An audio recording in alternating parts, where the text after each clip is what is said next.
Hey everyone, so I wanted to go ahead and get this video out sooner rather than later, and you'll find out in a few minutes the reasons why, and it has to do with one of the strategies that I'm going to tell you on maximizing the burning process, and this is not going to work very well a couple of weeks after the Cygnus Knights update. However, at the time of me making this video, it still works really well, so I don't want to get too far ahead of myself. Let's go ahead and start off with the basics, talking about the burning event, what it is, and then how to maximize the burning event to get as much out of it as you possibly can. So if you are not aware, you can actually take a look at some information on the burning event by going to the right part of your screen, clicking on this little icon, then clicking on the little speaker icon next to the Facebook icon. This will go ahead and pop up the notices without having to actually go back to the title screen. You can go ahead and see here we've got the 1+2 burning level up events. Now, if you actually click on this, it'll tell you the details of the event, but let me just go ahead and explain it really simply because it's not that complicated. But what the burning level event is it's going to allow you to create what is called a burning character. And when you actually play that burning character, every single time that you get a level up, you're going to get an additional 2 level ups for free. So with the burning character, you level up once, you actually end up getting 3 levels. 2 of those levels are for free. Now let's take a look at a couple of the little details here. Event period, it'll go on from the period after the Cygnus Knights update, so it is live, it is out there right now. You can actually create a burning character at this very moment, and the event period will end the 9th of October.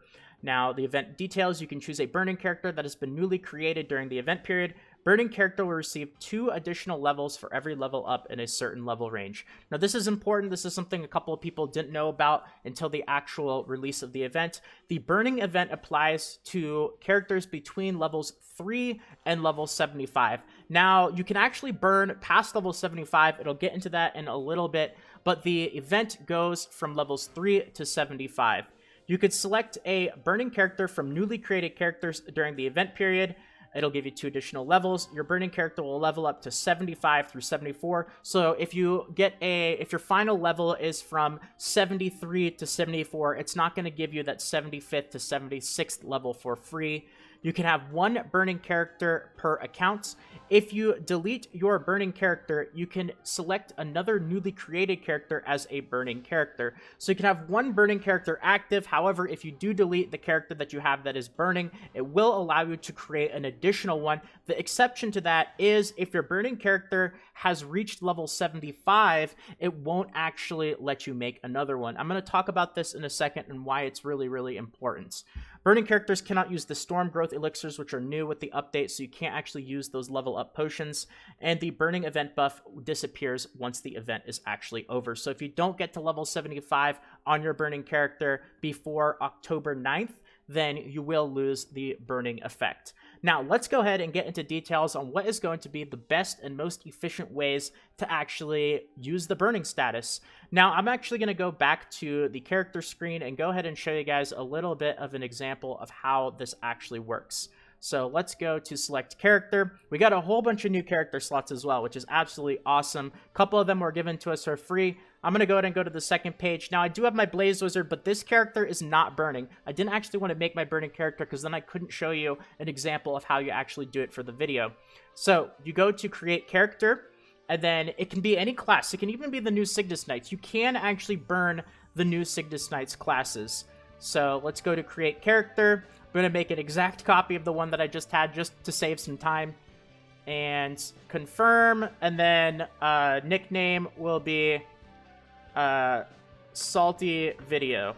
Alright, let's go ahead and hit confirm, and you'll see in a second when I actually hit the confirm button, it'll give me the notification of if I want to create this character as a burning character. There you have it. Select burning character, make this character a burning project character, and then it just tells you all the information about burning that you want to know. Now, I'm actually not going to make this as a burning character. I'm going to go ahead and select no, and I'm actually going to go ahead and log into this character right now, Magic Salt, and I'll go ahead and show you guys a few really cool things and explain what's going to be the best way to really take advantage of this burning system. Now, what you want to do if you are playing the new Cygnus Knights classes and you do decide to actually put burning on one of your characters is, first of all, if you can, what you want to try to do is you want to try not to actually do quests before level 75. And that's because you're going to be able to take advantage of all the extra levels that you're getting, and you can always go back and backtrack quests. Now, the experience numbers might be different, but still, if you can, it only takes a few minutes to actually end up getting power leveled or to end up leeching experience. So what you want to try to do is when you create your character, obviously you'll have to go through the first part of the game, but when you can, you want to try to just end up getting a leech group from Sky Terrace or something along those lines. If you have a friend that can help you out, that would also be beneficial. But I guess the theme is you want to try to get as many levels, and you want to try to take advantage of the burning levels before you actually end up doing your quests. Now, you're going to get to level 75 really, really quickly. That'll actually be the end of your burning levels. Or will it? I'll talk about that in a second.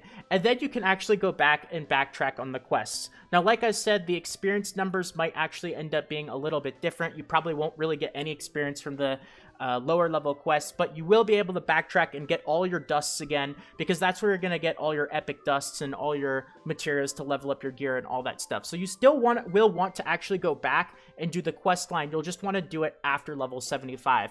Now, you might think, isn't that a waste of time? Doesn't that seem really weird? Why wouldn't you just do the quest line? You can. This really isn't that big of a deal. If you want to just go ahead and do the quest line even when you're burning, that's totally fine. The difference is going to be maybe saving a few hours on your character. But the reason why it would be more beneficial to actually power level your character is because once you actually get to 75, and more specifically once you actually get to level 85, that's when things start to slow down a bit, and you're not going to be able to just do quests to level up. Once you get to around level 85 or so, especially this is important to those of you guys who haven't really played the game that much, if you don't have a character that's past level 80, 85, that's when the quests really start to dry up. You're not going to be able to just quest and get levels nonstop. You're going to have to actually grind, or you're going to have to put on auto battle, or go do Star Force fields or mini dungeons. So it's really nice that with the burning event, once you actually get to level 75, you'll be able to backtrack, go back and get a whole bunch of experience from quests, and you won't really have to worry about that problem of having to stop and grind a bunch of levels in the, early 80s, late 80s, and whatnot.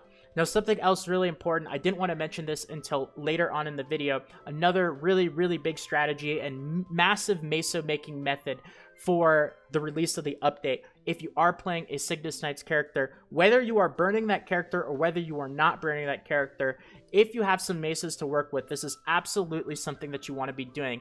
Now, let me go ahead and show you guys. What you want to do is you actually want to, when you're auto questing or auto battling, when you're doing the quest line, or if you're leeching experience to get up to level 75, most of the content that you're going to be doing before you get to level 85 or so is going to be AFKing. So what you can actually do when you're AFKing is you can actually do pulls from these 500,000 meso treasure boxes. You definitely want to be doing these pulls early on after the release of the update. That is because the price of the new weapons is still insanely expensive. Some of the epic weapons are still going for around 10 million mesos each. I know yesterday I actually ended up selling about 5 to 6 of the new epic weapons, and a couple of them sold for about 5 million mesos, and then a couple of them I actually ended up selling for 10 million mesos each. Now, obviously, as the update goes on and as more time passes, prices are going to go down and down, but you still want to take advantage of this because the cost of these treasure boxes is always 500,000 mesos. So this is absolutely very, very profitable, especially if you do it on a class like a Blaze Wizard, because you're going to have a really high chance of getting the new weapon staff. Those are selling for a lot of mesos. So I'll take a look at the price of them right now in a second, but I also want to talk about that one thing that I mentioned. Is level 75 the end of burning your character? Well, it is the end of the burning event. However, you can actually still decide to keep burning a character after that. This is going to cost money though, so I didn't want to mention this until later on in the video. This is not free to play friendly, but to those of you guys who do want to continue burning your character past level 75 or past the event, you can actually end up going to the shop, go to the little packages screen, and you can actually see that there is a burning package that is available in the shop. There's a level 3 through 100 burning package, a level 3 through 75 burning package, and a level 75 through 100 burning package. So if you wanted to continue burning the character that you actually just got to level 75 on, and that's the end of the event burning, this is the package that you would buy. It's $18 for 25 levels. In my opinion, I just don't think it's worth it. Now, that's me. Obviously, if you're a whale or you have a lot of money, I'm not going to tell you how to spend it or not to spend it, but I really don't think getting to level 100 is not too difficult. It's really past level 100 when things get crazy and the grind becomes extreme. So I don't think it's worth it, but if you have a lot of money, if you want to go for it, the option is there. You can either continue to burn your character after the event, or you can actually just completely make a new character and decide to put burning on that. You could see that there's the level 3 through 100 and the level 3 through 75 package as well. So let me go ahead and switch back to my main character and take a look at the prices of the new weapons one day after the release of the event. It's now been about 24 hours, a little bit less, around 22 hours since the release of the Cygnus Knights update, and this will go ahead and show you why you really want to be doing those pulls from those chests, because the new weapons are still quite expensive. So let's take a look. Epic staffs are still about 4 million mesas each, with Bryzerod for some reason being 4.8, 3.64, and 4 million. Let's go ahead and take a look at the two-handed swords. The epic two-handed swords are around 3 to 4 million, with the Jane two-handed swords being 5.5 million mesas. And then the knuckles, probably going to be the cheaper ones, although I could be wrong. Yeah, a little bit cheaper. Let's see. They are around 2.5-ish million mesas. So still very, very expensive. When you compare that to the price of other epic weapons, you are absolutely going to be making mesas by pulling on those 500k chests while leveling up your new Cygnus Knight character. So I have thrown a lot of information at you guys in this video. I'm hoping that this was everything that you wanted to know and hear about the burning event, because I did my best. And if you guys enjoyed this video, consider tossing a like and subscribing to the channel, of course. We are less than 100 subscribers away from 5,000, everyone. So close to that 5,000 subscriber special. And a lot of people have been asking me, what am I going to do for that 5,000 subscriber special? And I have the answer. I'm going to go ahead and do some of the new golden apple pulls. So not too many, because I've heard golden apples are not really worth it, but it's so shiny, it's so tempting. That's what we're going to go ahead and do. So the 5,000 subscriber special video will be doing some pulls from the golden apples. So if you guys want to see that, consider subscribing, keeping an eye open for that. And also just like the video and don't forget to enter the giveaway. Once again, 4,950 crystal giveaway for the month of September. All you have to do is be a subscriber to the channel, toss a like or comment on the giveaway video, and that's that. You'll get 3 entries in order to win. It only takes a second, so might as well for that free stuff. That's that. I've thrown so much information at you guys in this video. If you're newer, you might have to end up going back, rewatching certain parts of it or pausing it, but I wanted to go ahead and put this video out before a lot of the stuff that I tell you doesn't really work very well anymore. So with that being that, this is the burning guide, I guess you could say. Information on the burning events and burning characters, how to get as much out of it as you can, and more videos coming out soon, so keep an eye out. Thanks for watching, everyone. Have a great day. And until next time, guys. This is Salt of the Salty Guild, signing out.